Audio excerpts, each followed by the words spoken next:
Good evening, everybody. Good evening.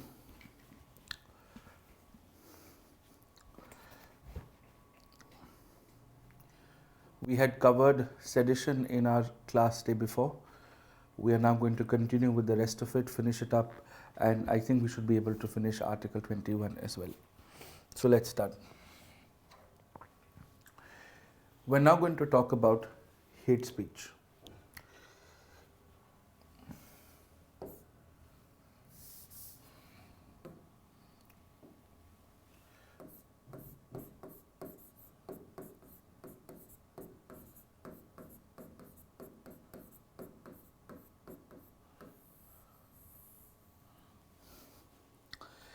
The primary reason we are referring to hate speech, and this has been a previous year mains question as well, and the question was very contextually relevant in 2014, where in 2014 the question was, what do you understand by the concept of freedom of speech and expression? Does it also include hate speech? And of course, the third part to the question was, why are films treated any differently than any other form of expression? Hate speech is something which is often used as a speech which is given to people with a specific agenda of speaking against a specific set of people. These set of people could belong to a specific religion, could belong to a specific gender, an orientation, a community, or a caste, and that's okay.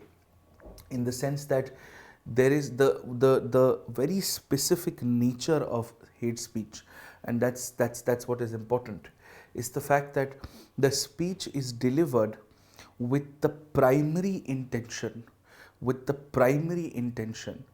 of maligning or saying something against a specific community. Now, here is the issue. This is not justified. There is no reason why hate speech should be okay. And hate speech is often used as a tool to polarize the crowds. It's often used as a tool, especially during the context of the elections, and is often used as a tool for divisive politics, vote banks, and so on and so forth. But as students of polity, as students of the civil services exam, we have to look at hate speech from a very, very specific set of views. The first is, what is the relationship between hate speech and sedition? Now, here is the thing. Sedition is essentially saying something against the state, is instigating people to do something against the state. Hate speech usually is against a set of people. So that's the fundamental difference. In rare cases, hate speech can also be against a set of people who are in the government, and indirectly, hate speech can also be seditious in nature. All hate speeches are not seditious in nature, whereas some hate speeches can be seditious in nature. Now, that's the first part. The second part is that the term hate speech, quote unquote, the term hate speech is not legally defined under any Indian law. I will run you through a few recommendations of the Law Commission, which have specifically suggested that we must amend our criminal laws and specifically insert provisions criminalizing hate speech. And this is something that you can also use as an example in a larger question on how we need to have more comprehensive laws. Like, for instance, we often do not see a specific question, or that we do not often see the word terrorism, which has been very specifically defined under any Indian law. The word terrorism is not defined under any specific law. And similarly, we often see that, is there an audio video problem, guys? Is there an audio video problem? No, it is okay, right? Fine. So in the same way, while when terrorism is not defined under any law, when hate speech is not defined under any law, it can be used in both ways. People can be charged with something like this without actually committing it. And two, people can get away with something like this even if they've committed it. That is why it is always beneficial and in a way necessary in countries which follow uh, rule of law. Screen gone. Yeah, yeah. 1 second. Yes, yes, I can see that it is fluctuating. Yes. 1 second, please.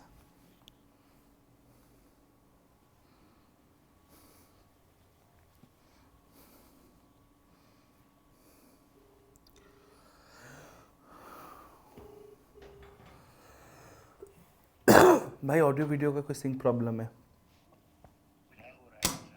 Lag हो रहा है और बार बार में blackout हो रहा है।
All right.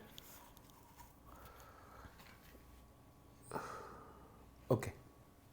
See, seems to be okay. There was a minor glitch of some kind. It seems to be working all right. I'll keep my eyes on the. No, it's still fluctuating. It is still fluctuating. Hmm.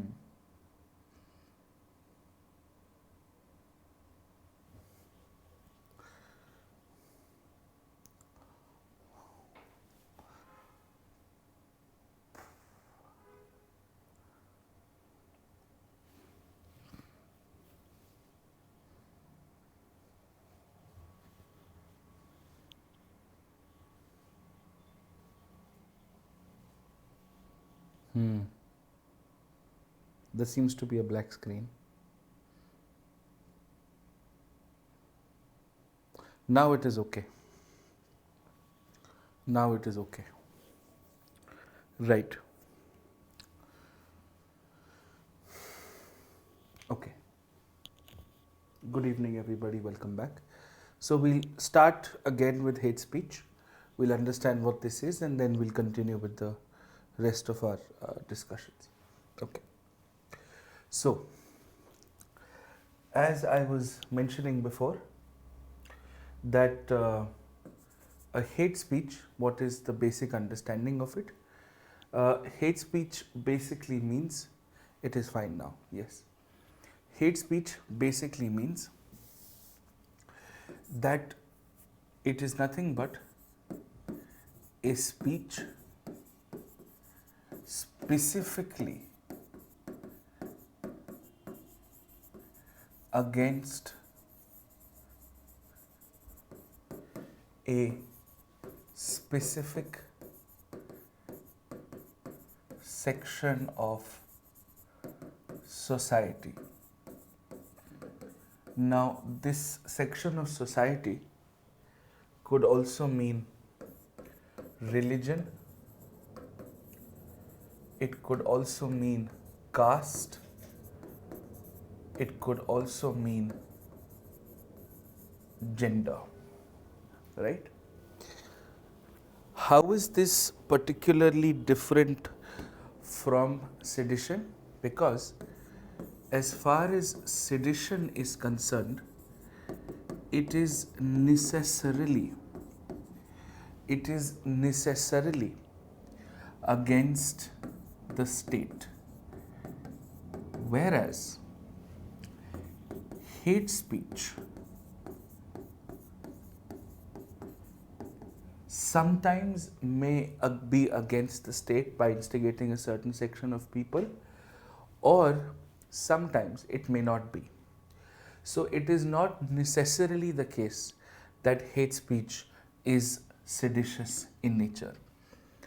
And the other fundamental point of difference is the fact that hate speech is not defined under any law, whereas sedition is a specific criminal offense under section 124A of the Indian Penal Code.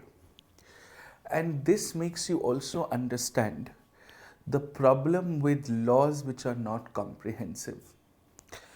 See, when hate speech is not specifically defined under any criminal law, two things happen.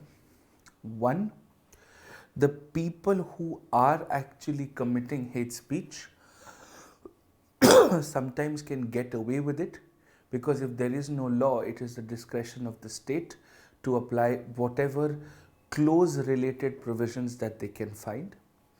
And for somebody who is not committing hate speech, sometimes there can be a bias against the person, and that bias against the person could therefore be used to the disadvantage of the person. Similarly, like hate speech, you will also see, for example, terrorism, which is not defined under any Indian law. And because it is not defined under any Indian law, we sometimes misuse or sometimes overuse closely related provisions that may have the same effect of terrorism. The most common uses of hate speech tend to be political in nature. Often, when you are saying something against a specific section of society, it is often seen that such speeches have a political context, are divisive in nature, and are fueling what are called vote banks, and therefore a larger part of what are called vote bank politics in the ecosystem of electoral campaigning. This very recently was in the news because of an incident that happened in Haridwar. Now, a public interest litigation has been filed with respect to what happened in Haridwar by a journalist and a lawyer, but the journalist is called Qurban Ali. Is called Qurban Ali. So, Qurban Ali versus Union of India is the PIL, which is in 2022, right, has been filed in the Supreme Court with respect to the incidents that happened in Haridwar. Now, most recently, the Supreme Court has issued a notice in this matter. The case continues to be pending, but allow me a few minutes to walk you through this. So, basically, there was a speech which was given at an event called the Dharm Sansad in Haridwar. And the speech that was given at the Dharm Sansad in Haridwar was very, very objectionable in nature. And also at the same time, there was another speech which was given by the Hindu Vahini in Delhi. So, two speeches, one at the Dharm Sansad in Haridwar, and second by the Hindu Vahini in Delhi. Now, very interestingly, the person representing Qurban Ali in this matter happens to be senior advocate Kapil Sibbal, who you may also know to be someone who has served as a minister in the previous Congress governments, and of course is one of the more well-known lawyers of this country. Now, this case was sort of admitted in the court, and the primary contention was that the speech that was being made was basically hinting at the genocide of a community of Muslims. Now, genocide basically means the wiping out of a specific set of population primarily based on religion. There are also related words such as ethnic cleansing, which are often used in terms of correlative to genocide. Now, this sort of brings to our attention what is the basic premise of hate speech. Now, when hate speech is not defined under Indian criminal law, then what are the provisions of the Indian Penal Code 1860 which can be applied in the case of hate speech, right?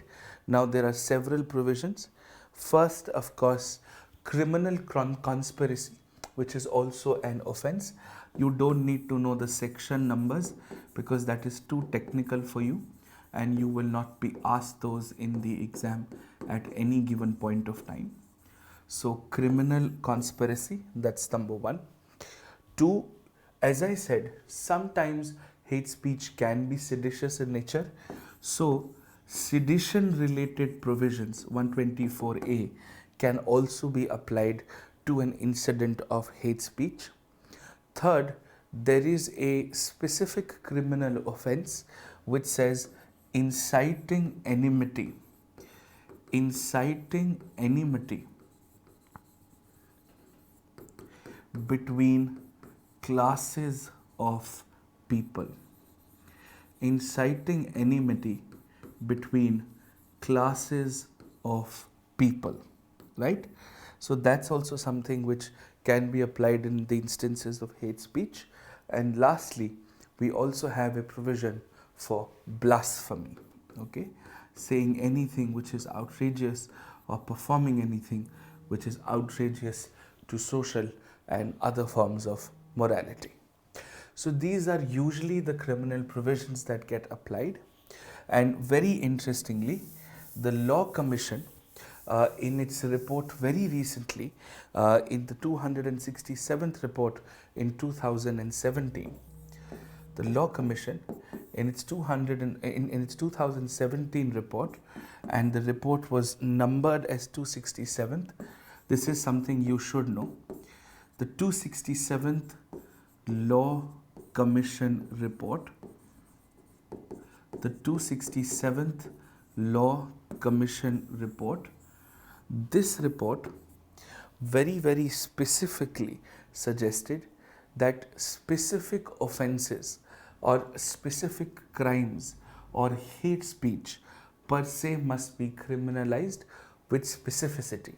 So you should amend the Indian Penal Code 1860 and you should add a dedicated offense on hate speech. So there should be a dedicated offense in the Indian Penal Code 1860. Okay, so that you don't have to club multiple charges, and also at the same time you are not subjecting a person to such heinous charges such as sedition, which may or may not necessarily be true. And the Parliamentary Committee on Criminal Law Reform is also currently working on this suggestion. So there is a Parliamentary Standing Committee on Criminal Law Reform which is attached to the Ministry of Law and Justice. They are currently working on this, and they would submit a report on this probably by the end of this year. But again, that report is still going to be recommendatory in nature, and until you really pass a law, which will only happen with the initiative of the government, I don't see this happening anytime soon. Now I will take you to your notes for the mains exam, where you will find I have already given a very specific set of points as far as hate speech is concerned, right?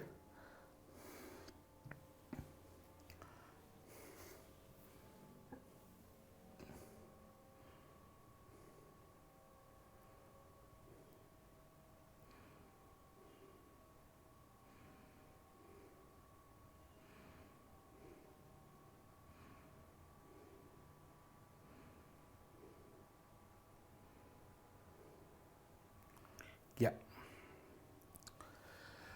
Now, at the outset, we must understand what is the relationship between hate speech and the right to freedom of speech and expression. Now, we had done the reasonable restrictions. So, decency, public morality, security of the state, relations between two countries.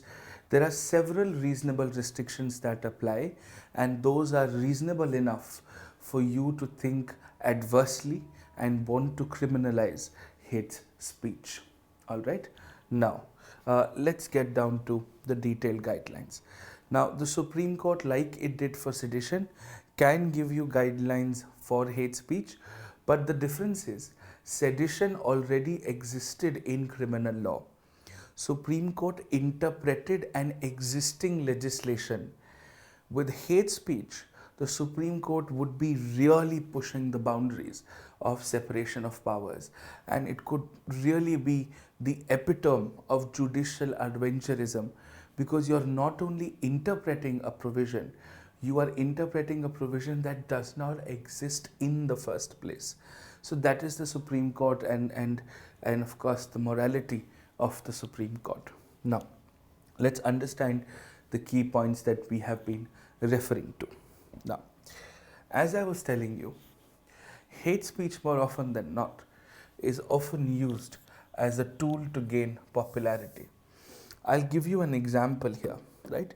And this is something that you will understand and you'll be able to quote in your ethics answers also.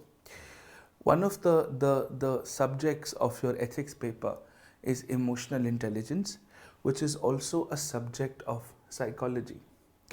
Now, let me give you an analogous example, a correlative example, right? Now let's understand this. Uh, Jigmat already printable notes are there on the drive bus.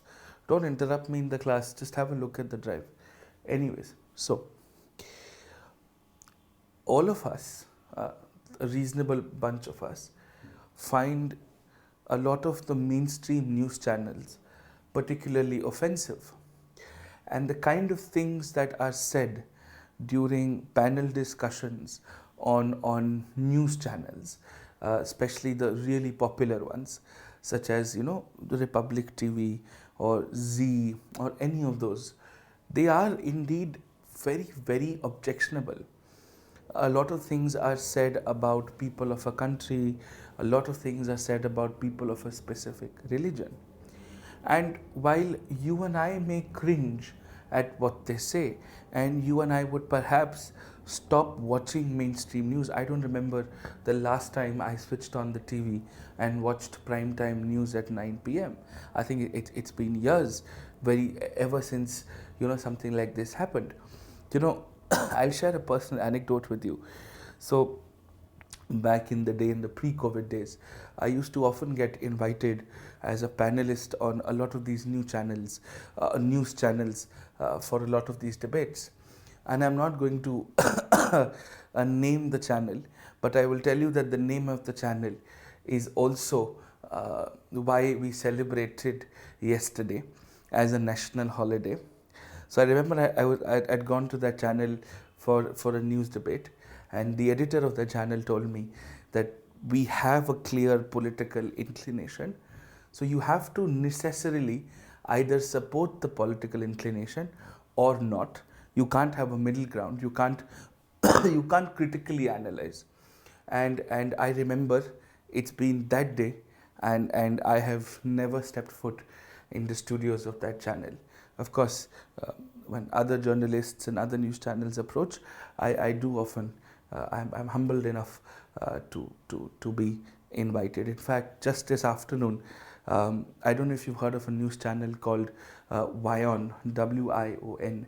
So we had a panel discussion today on agricultural policy and what are the expectations that we should have from this budget as far as agricultural sector is concerned.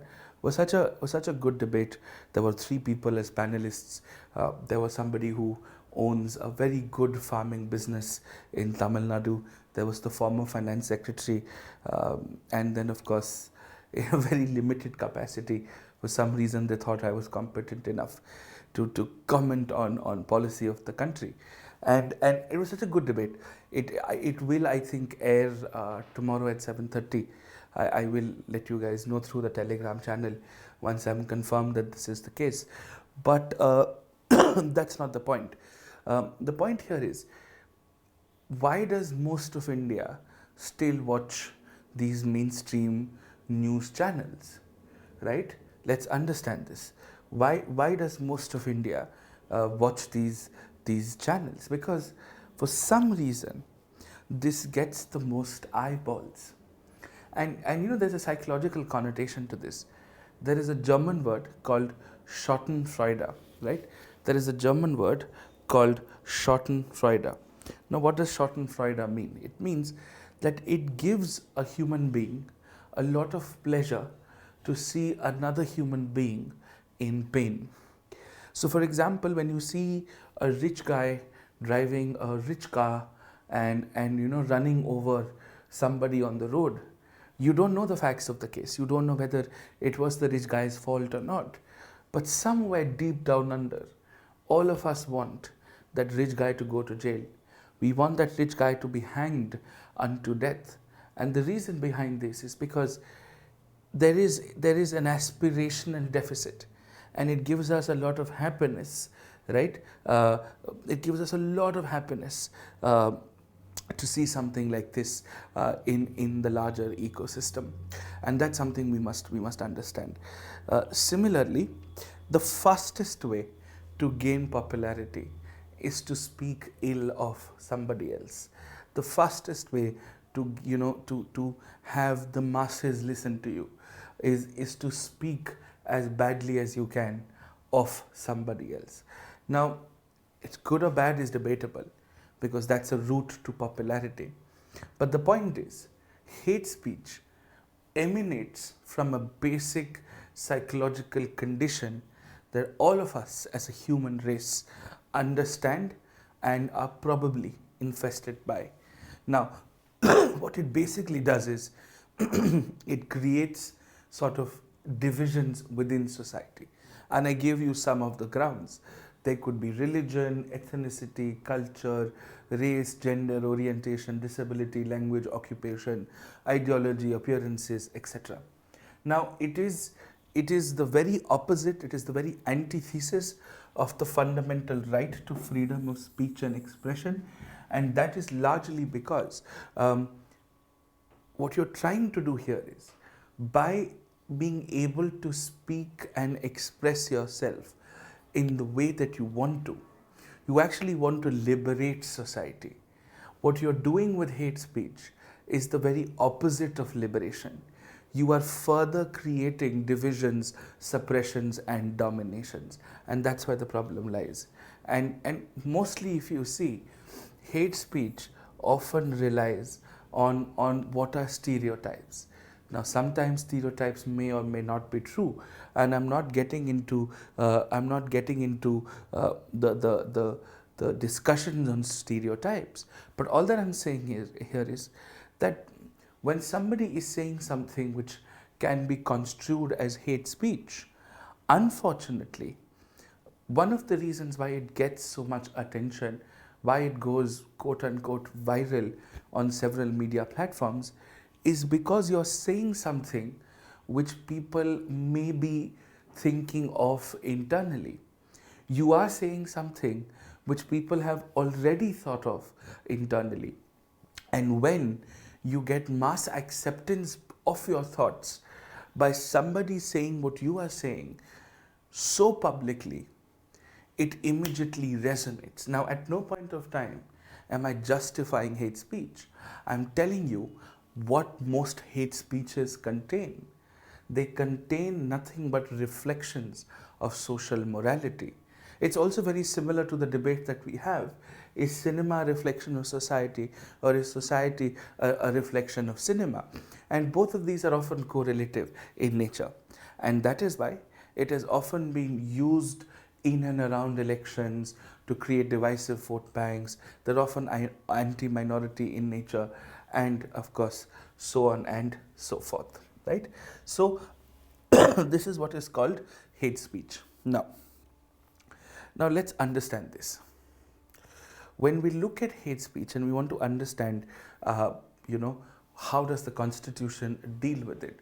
Now, firstly, under freedom of speech and expression, it is explicitly mentioned in the Constitution that you can't say anything which goes against the interests of another, right? If you think about it, hate speech is collective and congregative defamation. So defamation is when you speak something against a specific individual or a specific organization, right? But when you speak the same thing about a larger chunk of people, a huge chunk of people, a community of people, then of course it can become hate speech, and it is to the point of being divisive in nature. Defamation can cause a reputational hit, can cause professional losses, but hate speeches can cause law and order problems. Now, the closest affirmative action that the Constitution talks about as far as hate speech is concerned is Article 51A Clause H. Now, Article 51A Clause H says something very, very specific and something very clear. It says the citizens must develop scientific temper, humanism, the spirit of inquiry, and reform. Now, scientific temper, humanism, the spirit of inquiry, and reform. All of these four words are essentially to create intellectualism. so that you can differentiate the right versus the wrong, so that you have a moral sensibility to say, I'm going to say this, but I'm not going to say this. And that is how you could really combat hate speech. A specific judgment specifically on hate speech is the Deshmukh versus Nana Sahib judgment. Basically, what had happened was that this was around the time of a local election in one of the states, and somebody had posted a poster which said, you know, vote for me so that we can teach the Muslims a lesson. Now, the Supreme Court very clearly said that the poster cannot be justified. It is not allowed, it is not acceptable, and ordered for the removal of those posters because you are creating communal feelings and also promoting disharmony. And therefore, it went against the very principles of secularism. Right? Now, hate speech by definition is also very subjective. Now, for example, if somebody is giving a speech on let us say Hindutva, and let us say somebody else is giving a speech on Sharia law. Now, Hindutva and Sharia law under no circumstances are on the same platform. They're two very different things altogether. But it is how you are comparing the two. It's how you are speaking of your faith, and in this case, the faith of the other religion. It's degree that sort of counts, which is why hate speech becomes very, very sensitive and very, very case driven as far as hate speech is concerned. Now, this therefore takes care of hate speech. As far as the exam is concerned, you should be able to answer 3 specific questions. Question number 1, what is hate speech?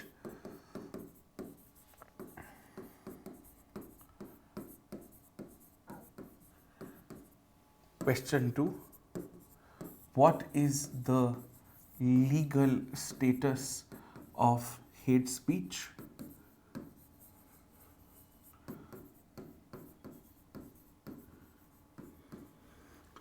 Question number 3, what is the relationship of hate speech with respect to Article 19? Question number 4, how can we combat hate speech? As long as you're able to answer these questions, it is more than enough. Now, if you noticed, the way I gave examples, I said those examples in a very non-controversial way. I said a PIL has been filed in the Supreme Court in the contrast of 2 speeches, one given in Haridwar and the other given in New Delhi.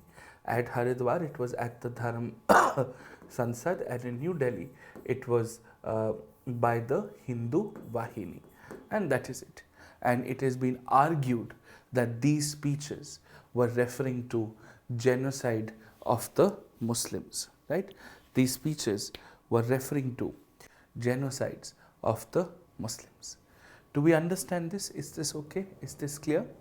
Nothing beyond this would you be needing as far as the exam is concerned. And that takes care of hate speech.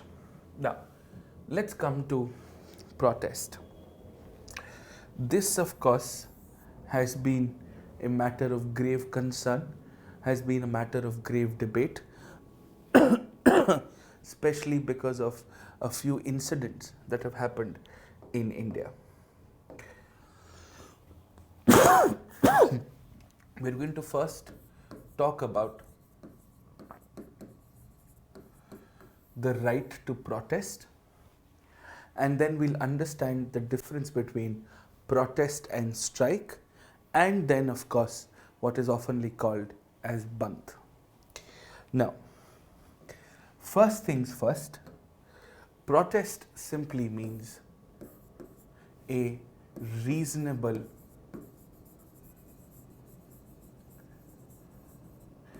demonstration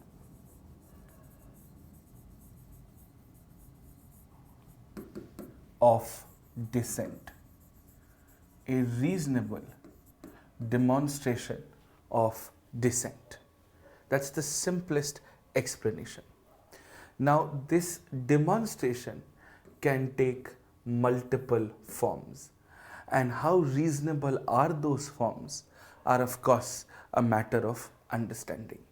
Like, for example, is blocking a main area, a main public area, as it were to happen in the Shaheen Bagh protests, which were in the context of the Citizenship Amendment Act of 2019, and how reasonable and justified were the protests with respect to the farm laws, where you basically had something called highway blockades, right? So the basic question with protest is actually a very simple one, that your right, and this is a very popular legal adage that we often use in tort law, that we as lawyers often study in the very first year of law school. The basic understanding is that your right ends,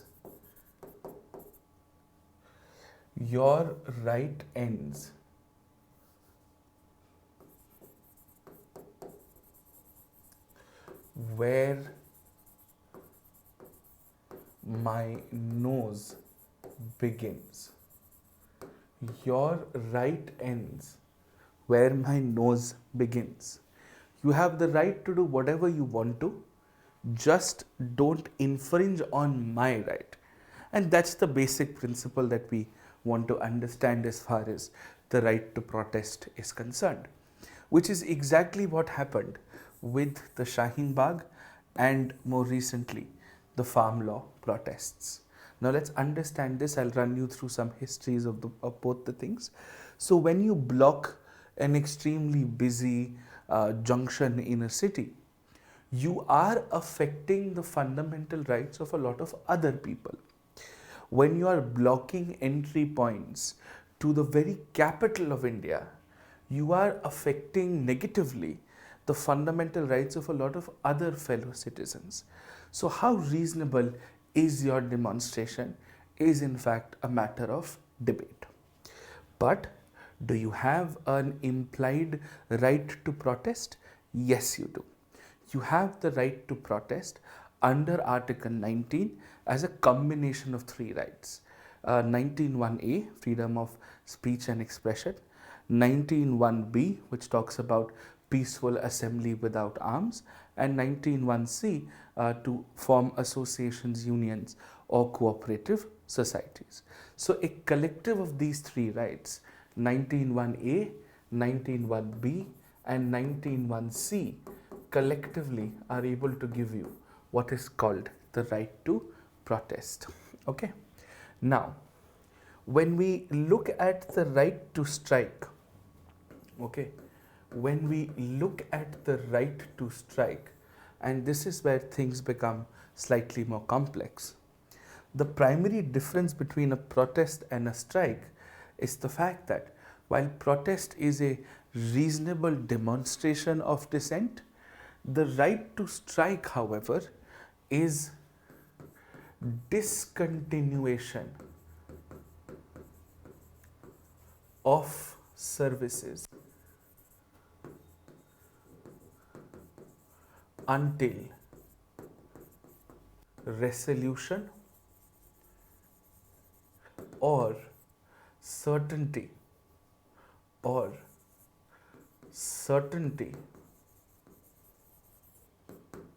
of resolution. Either discontinuation, you're discontinuing services because you want your demands to be met. So either your demands will be met or you are promised that your demands would be met as long as you are discontinuing your strike. Now the basic rule of thumb here is that the right to strike is not explicitly or implicitly guaranteed under any law in the country. It is something which is derived as a practice. There is no law says that you can strike. There is also no law that says you can't strike.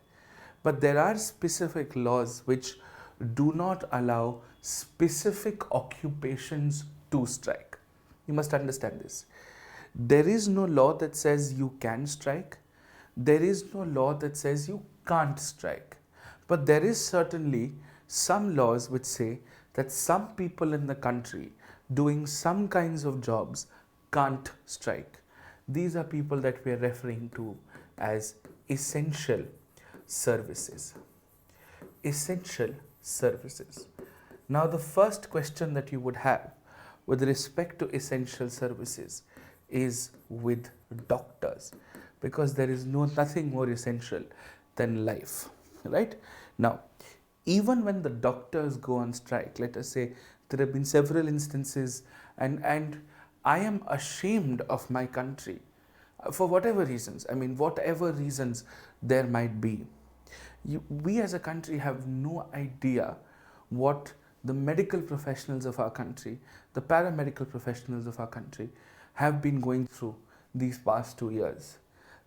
To see people die every day, to see their colleagues die every day, it's nothing short of being on the forefront in a war, right? So that is why we call them foot soldiers, we call them frontline warriors. That's a term that is often used. But there were several news reports, verified and otherwise, where several people of the very country that you and I belong to were beating up, were abusing doctors because of unavailability of medical resources. Now, while I understand that the doctor is the face of the hospital, but it's not the doctor who buys equipment for the hospital. It's not the doctor who arranges for an oxygen cylinder or a remdesivir injection and so on and so forth. Which means we have committed some things that we should incredibly be ashamed of as a country. Now, so even when doctors go on strike, right, and several of them did, let's say the doctors of a hospital go on strike, they will make sure that all the doctors which are employed at a specific hospital don't ever go on strike together at the same time. They will always make sure that the emergency services of the hospital are running, they're manned by a few medical professionals at all given points of time. And that is something that they are exceptionally careful of. That is something that they're exceptionally, taking care of. So that is an important point as far as the right to strike is concerned. Okay, clear? So that is that. Similarly, law enforcement or army officers, defense forces, they can't go on strike. I'll get into the case law for this in a few minutes. I'll take you to the notes also on this in a few minutes, but let me just get some conceptual clarities right. So that's the right to strike. And then, of course, you would have heard of something called a bandh. Now, at the outset, I must tell you, bandhs are illegal. Okay, bandhs are illegal. Now, what is a bandh? A bandh is a political call to action. It's a political call to action to shut down services of a specific state, to shut down services at a specific state.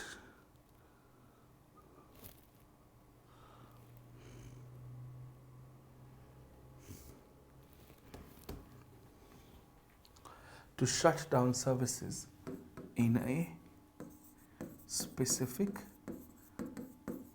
area or state or whatever. Very interestingly, when the government does it, it's called a curfew. When the government does it, it's called a curfew. When the law enforcement does it, it's called a lockdown or a curfew. But when a private set of individuals, could be a political party, they force it, it's illegal.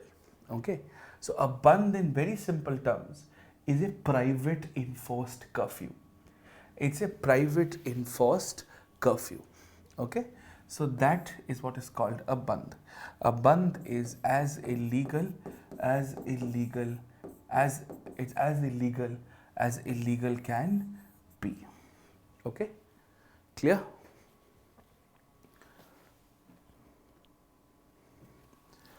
Okay.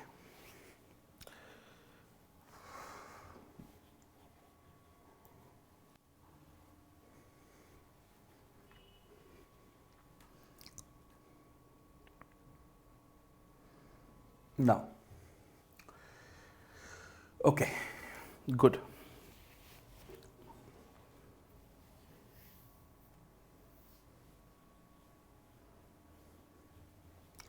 So these are the basic three forms of it. Now let us quickly look at our notes for the same and figure out exactly what it is that we are referring to. So I'll take you to protest right up front.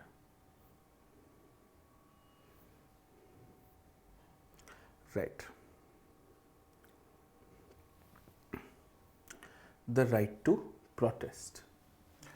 Now, as far as the right to protest is concerned, as I was telling you, it directly is derived from Article 19, Clause 1, Clause B, coupled with A and C, and assures the citizens to assemble peacefully and, of course, without arms. Now, as you would know, public order as a reasonable restriction, public order as a reasonable restriction was added by the very first amendment to the Constitution in 1951, and it simply means the absence of violence and an orderly state of affairs in which people can continue their daily course of life, their normal avocation of life.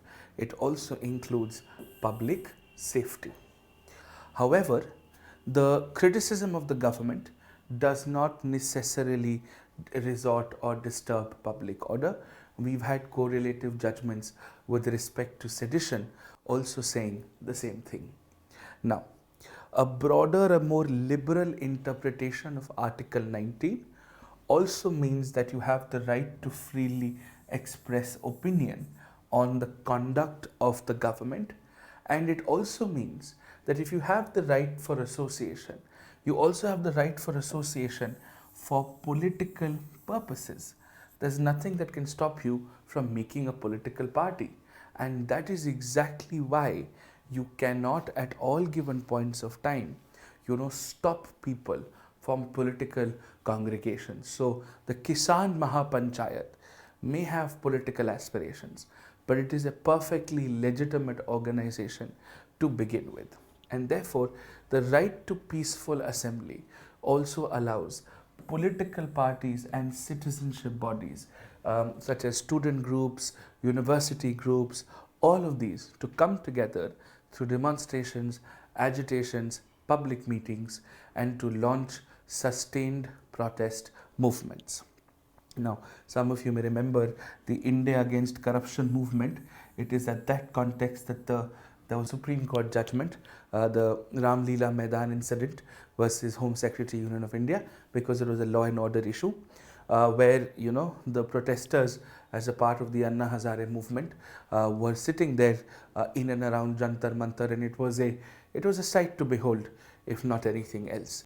Now, the Supreme Court very clearly stated that the citizens have a fundamental right to assembly and peaceful protest, which cannot be taken away through an arbitrary law. That's a very obvious thing to say, but the Supreme Court is known for saying obvious things in extremely complicated English. Okay, so this is largely how protest works. Now, I'd like to take you back to certain incidents that have happened and how the Supreme Court has interpreted those incidents, more specifically through the citizenship and a lot of other protests. Okay, so let us start.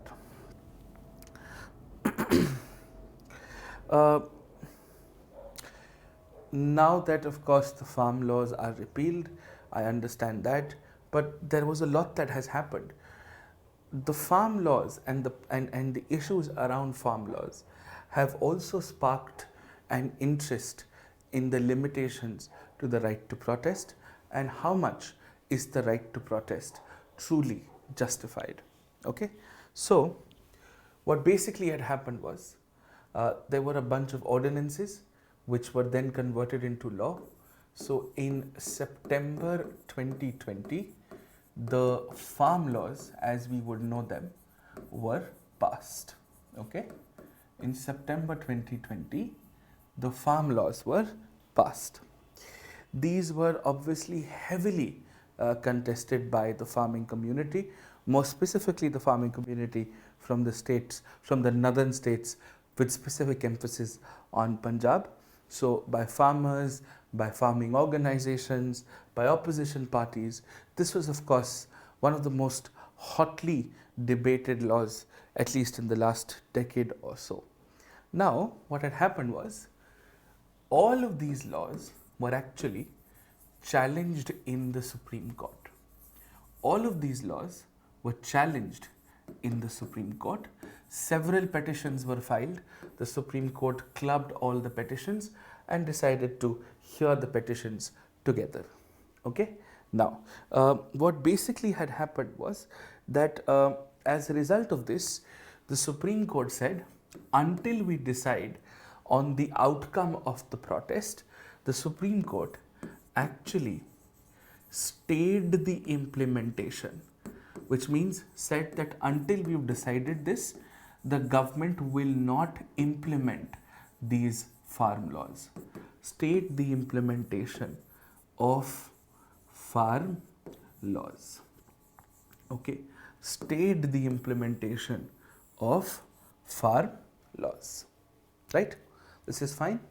Good. Now, no, Devendra, it is not. Let me come to ordinances later and you'll understand what they are. Now,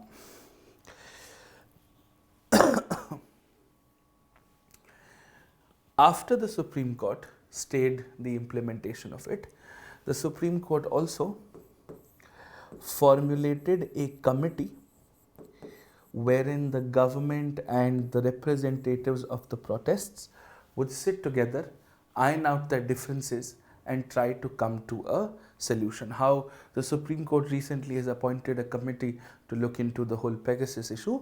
Similarly, the Supreme Court had appointed a committee so that all stakeholders can come together, can sit together and really, get into the details of it, right?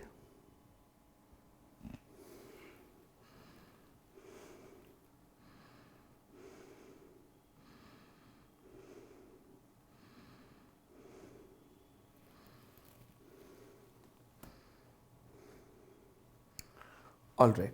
Now, of course, the problem with this committee was that a lot of the representatives of the opposition groups or a lot of the representatives of the farming protest organizations decided to not be present in the committee, to decided not to participate in the proceeds of the committee, right? So that's essentially how it went. Now, the committee submitted its report.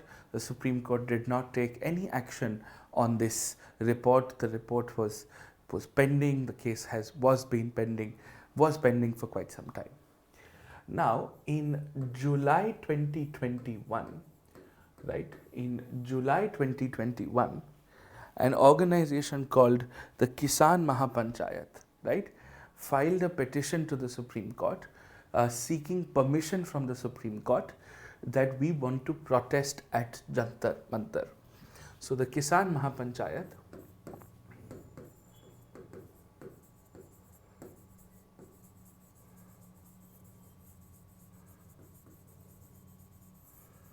filed a petition seeking permission to protest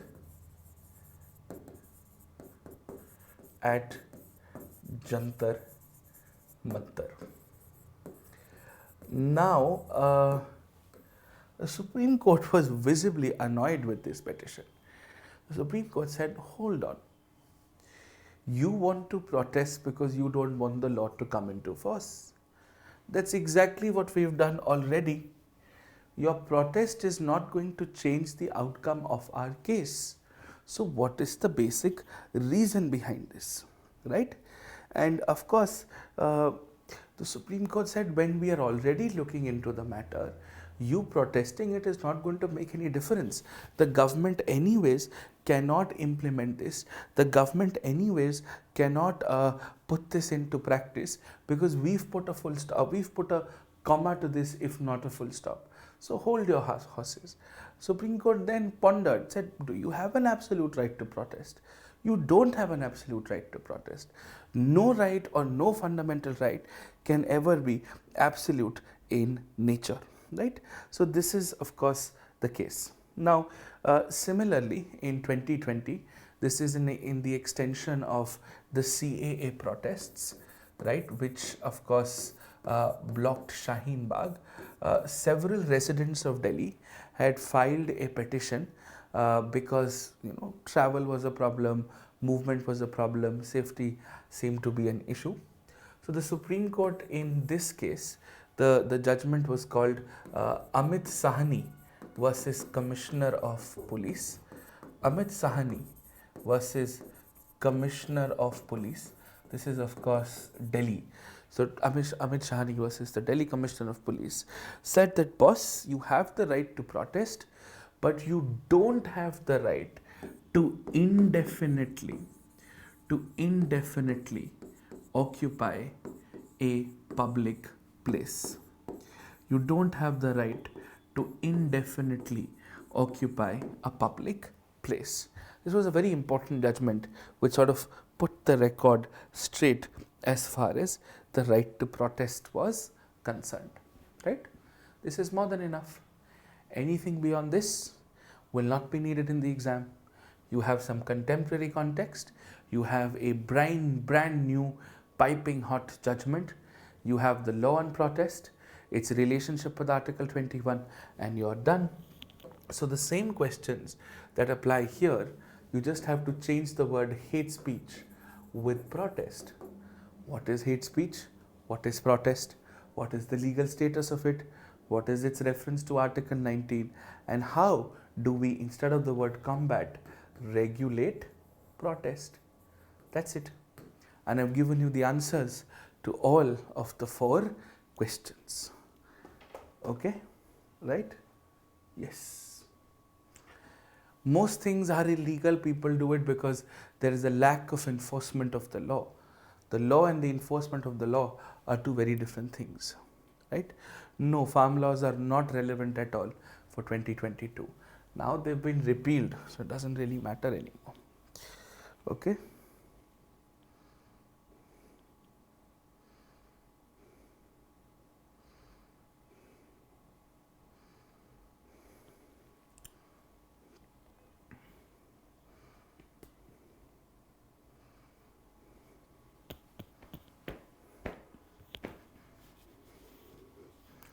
All right.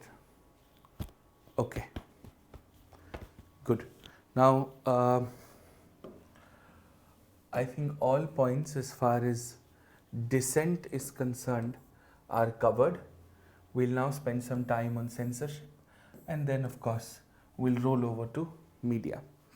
You can take a 5 minutes break, and then we'll start with censorship.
All right.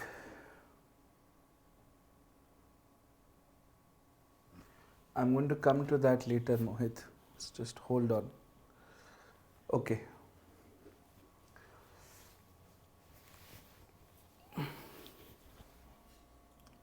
That protest should be allowed reasonably.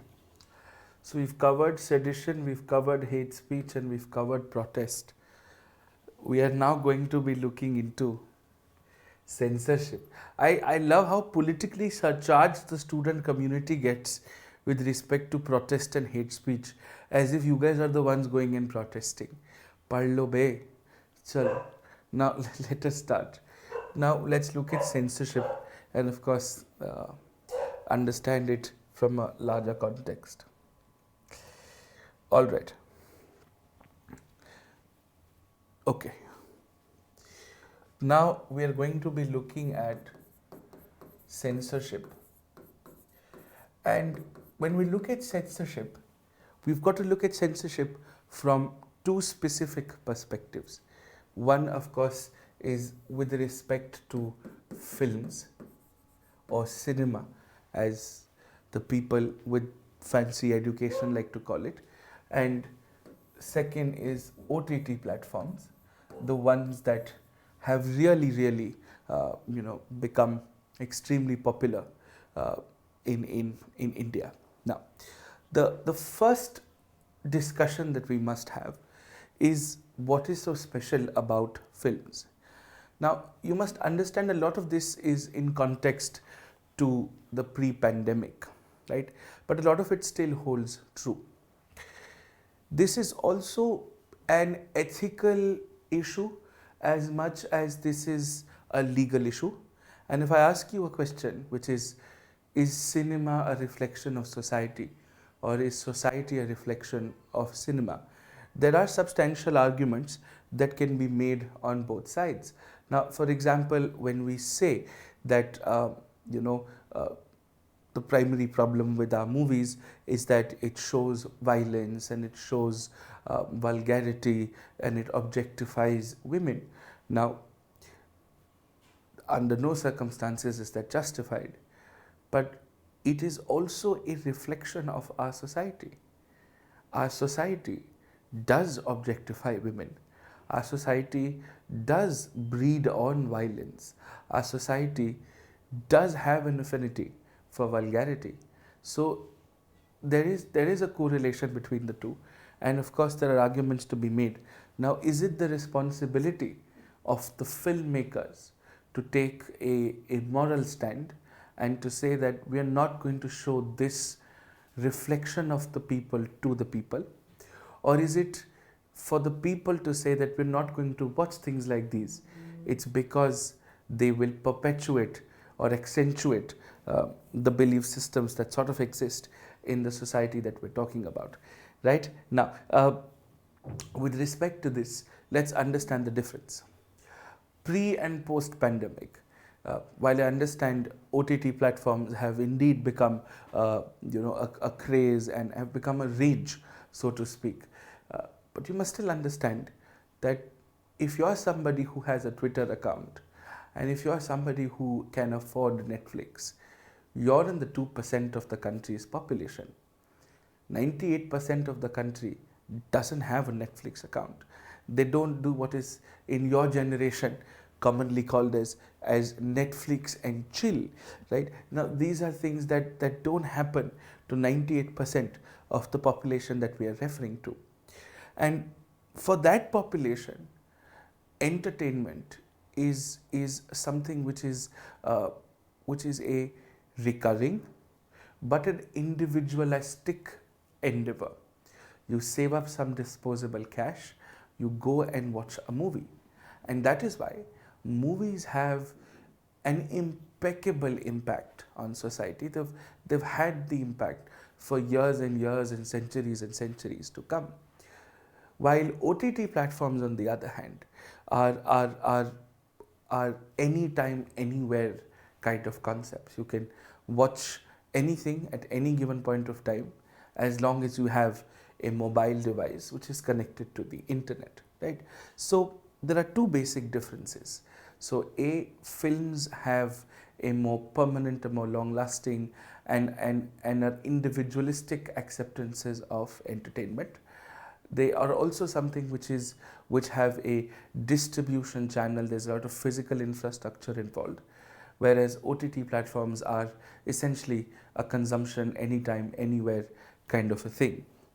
But from a regulatory point of view, from a legal point of view, what is the fundamental difference between films and OTT platforms? The difference here is this. The difference is when we do look at films, right, they are regulated by the state. Films are regulated by the state. There is something called the Cinematograph Act, and this law allows you to create something called the Central Board for Film Certification, which of course is commonly called the Censor Board. OTT platforms, on the other hand, are self-regulated, and the law is giving you guidelines for self-regulation. So you've got something called the IT rules, which were enacted in 2021 under the IT Act, and they give you a framework, a guideline of setting up organizations which will regulate your OTT platforms. That's how you have organizations such as the Indian Broadcasting Federation. You've got organizations such as the Internet and Mobile Association of India, which is one of India's largest OTT regulators, right? So you've got this. And very interestingly, and before we forget, and we don't really talk a lot about this because it is heavily regulated, you also have something called TV. Now this includes your cable TV, this includes your public broadcasting, and for that you have the Cable TV Networks Act. You have this, right? And this makes sure that your DTH and all of that is being taken care of. Now this has been out of debate. This has really not been a problem. Nobody's really questioned it. Life has gone on TV. We know what happens on TV. It's not worth watching, right? So it's okay, right? It's rightfully called the idiot box, for the lack of a better word. Now, so there are issues here. Now there are issues because of certain reasons. First, we must analyze the composition of the censor board. And this was in news in 2014, which is why there was a question on films in 2014. So what had happened was a prolific folk artist, I think Leela Samson, was the chairperson of the censor board, and there was a lot of pressure on her to give a certificate for a movie called Messenger of God, MSG. The Godman is now in jail for obvious reasons, and she resigned over the politics. And then in 2014, which coincides with the tenure of the current government in the previous Lok Sabha, they brought a gentleman called Pankaj Nilani. Now, Pankaj Nilani was always known to be somebody who was congruent to governmental interests, and therefore all permissions were given. And when Pankaj Nilani was made the censor board chairperson, half of the members of the censor board quit in protest, that they were not happy working under him. There were some work ethics issues. Now, of course, there is an issue with the censor board and how it functions. So that's the first issue. The second issue is, see, the censor board is essentially a statutory organization. It gives you certificates. So you get a U certificate if the movie could be watched by everybody. You get what is called a U/A certificate, which means it can be watched under parental supervision. You also get an A certificate, which is something I don't need to explain, hormonal teenagers like you. And then, of course, there is something called an S certificate, which is for specialized screenings, which means these movies would most likely be seen by engineers or by scientists or by researchers. So you've got a U certificate, a UA certificate, you've got an A certificate, and you've got an S certificate, right? And this entire concept of censorship works on the pre-censorship model, which basically means that the first set of people to see a film in this country after it's been made and after your fun premieres are done in Bollywood is the censor board. And once the censor board gives you the certificate, the film is essentially screened for the public, right?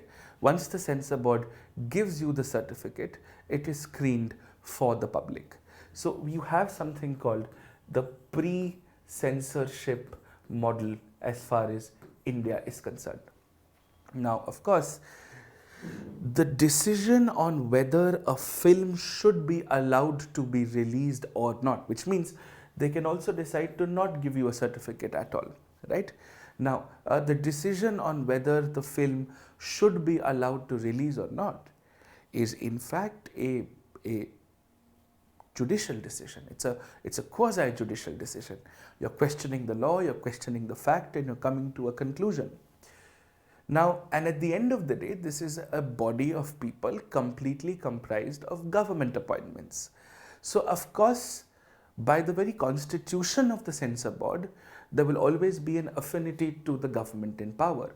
Now, of course, the law tells you that you can be independent and autonomous and blah, blah, blah, as the glorious things that we tell about institutions in the country. But the censor board is not, in practicality, a very, very independent organization. That is why you had something called the Film Certificate Appellate Tribunal. Now, the Film Certificate Appellate Tribunal is where you could go to once the censor board had either rejected your film or had given you a certificate that you think you are not happy with, or they had recommended certain cuts to the film. And then you could question those. And this was a very recent tribunal. It's only existed for about 3 to 4 years. And in 2021, because the government has been on a tribunal cleansing exercise, and that's a topic that we'll cover in tribunals later on. So basically what happens is tribunals are a midpoint of the executive and the judiciary. So a tribunal is basically a court which has judges and government appointees as well. It's like tug of war, where the judges want more powers for themselves and the government wants more powers for themselves. Now, in this tussle, of course, the judiciary will keep coming up with judgments and saying that the tribunal should be like this, the tribunal should be like that. So what the government does in 2017 onwards is that it starts merging tribunals. Like, for example, we don't have the company law tribunal anymore. It's been merged with what is called the competition tribunal, right? Now, similarly, what it did in 2021 was it shut down the Film Certificate Appellate Tribunal. There is no Film Certificate Tribunal anymore. The censor board is the be-all and the end-all, the be-all and the end-all of film censorship. And not only this, they've amended the Censorship Act in such a way where the government, the Ministry of Information and Broadcasting and the government now has what is called a revisionary power, which means if anybody and any random body sends a complaint to the government and the complaint is that so and so film, we saw the film and the film is objectionable and you should recall the film. So now what you're doing is you're moving from not just pre-censorship to pre and post-release censorship. And as a result of which, there are several consequences. Consequence number one, this is going to be a huge financial cost to the makers of the film, because a several ton of money has been spent on marketing, on distribution, on the production of the film, several ton of money. And this could be politically motivated. So that is why film censorship in India today is such a complex issue. One, the autonomy and the independence and the integrity of the censor board. 2, the abolition of the tribunal. And 3, the additional powers that have been granted to the government to recall a film, and the government can essentially direct the censor board to recall the film. And this is why film censorship has become such an important issue. Of course, we don't talk enough about it for obvious reasons, but these are very, very specific issues, right? So this is with respect to films, and of course, I've given the same in the notes to you as well. Now, as far as OTT platforms is concerned, if I have to sort of walk you through the journey of OTT platforms, you could largely divide this into 3 phases. Phase 1 of the journey is where the OTT platforms are entering the Indian market. And very recently there was I think there was a PwC, a Price House Watercoopers, sorry, a PwC report, and I think an E&Y, an Ernst and Young report, that said that the Indian OTT market by 2024 is going to be the 6th largest market in the world. That's also largely because of how the population is and how demographically advantaged we are. Now, so the entry phase of OTT platforms is where everybody's playing the nice kid, nobody's violating any objectionable content norms. You're showing people classics and you're showing people movies that people have missed. You're essentially garnering the faith of the people, showing them good non-objectionable content, and also at the same time just getting people to use your service. And then comes the second phase, and the second phase I think is around the time where if I have to really put a finger on it, I'd say sacred games could demarcate the second phase of OTT platforms. And with sacred games you would understand that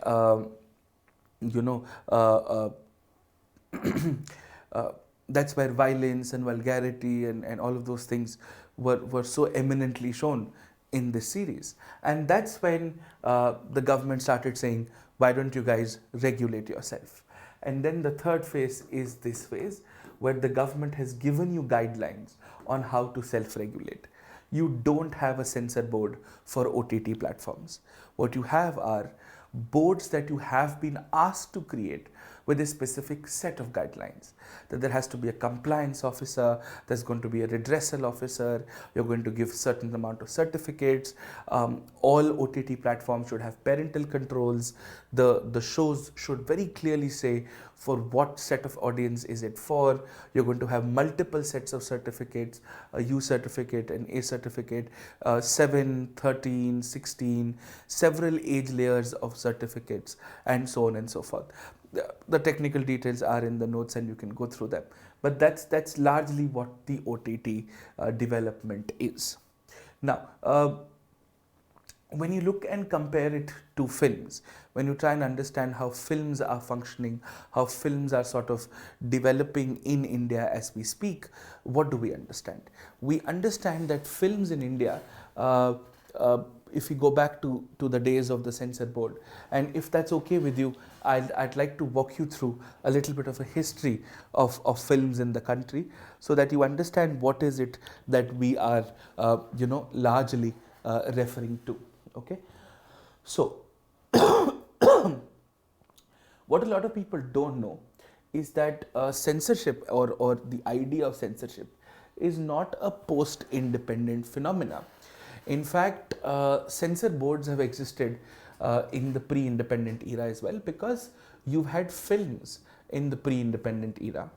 But the primary difference between the censor boards of pre-independent era and the post-independent era is that we had regional censor boards. And when we say regional censor boards, what is that supposed to mean? It means that you had one in Lahore, you had one in Delhi, you had one in Madras, in Bombay, in Calcutta, and they had jurisdictions over the northeast, west, south kind of regions. post-independence, through the Indian Cinematograph Act, you created a national censor board, and that's largely how it works. And this act was passed in 1952, and that's how this act has been the case. Now, let's understand this in terms of certain movies that we would like to know about, certain issues, certain controversies. Now, I'm going to give you examples of movies which are non-controversial in nature, in the sense that you could quote them openly in your exams. I'm not going to get into the whole Padmavat and all of those line of things. No, I'm going to get into some substantial examples, give you some substantial movies which have a substantial issue behind it. Okay, and I'll walk you through about the last 10 years or so of censorship history. So in 2002, right, in 2002, there was a movie called War and Peace. Now, this movie in 2002 was directed, it's an Indian movie by the way, was directed, if I recall correctly, by Anand Patwardhan. And this movie was about the 9/11 attacks, the September 9/11 attacks of September, which is the 11th of September in the US. And it had some scenes with respect to bomb blasts. It also had some scenes with respect to nuclear testing, and so on and so forth. Now, the censor board said that you can't show these scenes to the public, you can't show these things to the people at all, and therefore we will have to ask you to make about 20 cuts and delete those scenes. Now, at that time, the Film Certificate Tribunal did not exist, or the Censor Tribunal did not exist, and as a result of which, it so happened that you had to go to court. So when the censor tribunal did not exist, your only option was that you'd have to go to court, and people did go to court. The director and the producer did end up going to court, and the court, of course, said that, boss, we've seen the cuts, we've seen the movie, there's nothing objectionable about it. The court declared the cuts to be unconstitutional and ordered for the movie to be released in its original form, right? Then in 2003, there was a beautiful movie that unfortunately didn't make it at that time into Indian theaters. The movie was called Gulabi Aina. You can use this in social issues as well, on gender issues as well. So the movie Gulabi Aina was essentially on the state of affairs and the conditions of the transgender and the transsexual community in India. This movie was directed by Sridhar Rangayan, and this movie was straight up banned by the censor board in 2003, largely because this movie showed how the transgender community had to work in prostitution rings and the socio-economic cultural depravities that they were largely living in. This movie, even till today, has not been officially released in India, but this movie was showcased at massive international film festivals all across the world, won a lot of awards, won a lot of critique, and of course, because it was banned, it was all the more appreciated at international film festivals, and therefore the movie still didn't make it to India. I hope you're taking a note of a few of these things, right? Then in, I think, 2004, this was a very controversial movie. This movie was called The Final Solution. This movie was actually more of a documentary, and this was with respect to communal violence between Hindus and Muslims. And this movie had shown the Gujarat riots of 2002 with a lot of insight, with a lot of depth and depravity. Now, this movie had shown how the 2002 riots in Gujarat had led to the death of almost about 1,000+ people, and the movie, of course, was banned. But a lot of people protested. There was a massive, resistance by civic society. People wanted the movie to be seen, and then, of course, the ban was lifted and the movie was allowed to be released. Uh, in 2011, there's a book also. I think it's a fantastic book called A Girl with a Dragon Tattoo. Now that movie had some sexually explicit scenes and certain rape scenes for which the censor board had asked for some cuts to that movie. The director and the producers of the movie said, "Boss, nothing doing. We are not cutting it," and they decided to not release the movie in India at all at theaters, right? And then of course eventually now you could see these movies on TV networks, but with all the cuts that there are now. Then you come close to 2014-15, where the whole MSG story happened. Leela Samson had to resign, Pankaj Nihalani came, and that's when then a few years later in 2016, you would have all heard of a movie called Udta Punjab.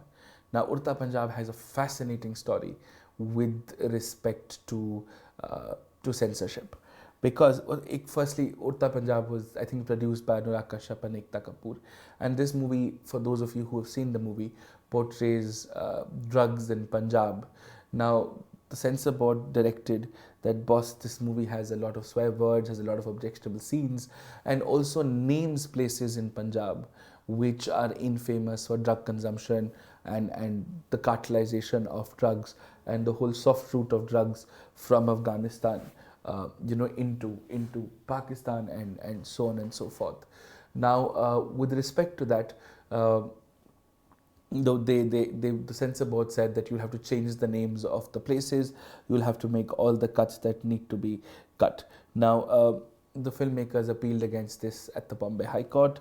The Bombay and the censor board had requested for some 100 cuts, and the Bombay High Court ordered the release of the movie with, I think, with less than, I think it was just 1 or 2 cuts, I think, at the most, and said the movie should be released as it is.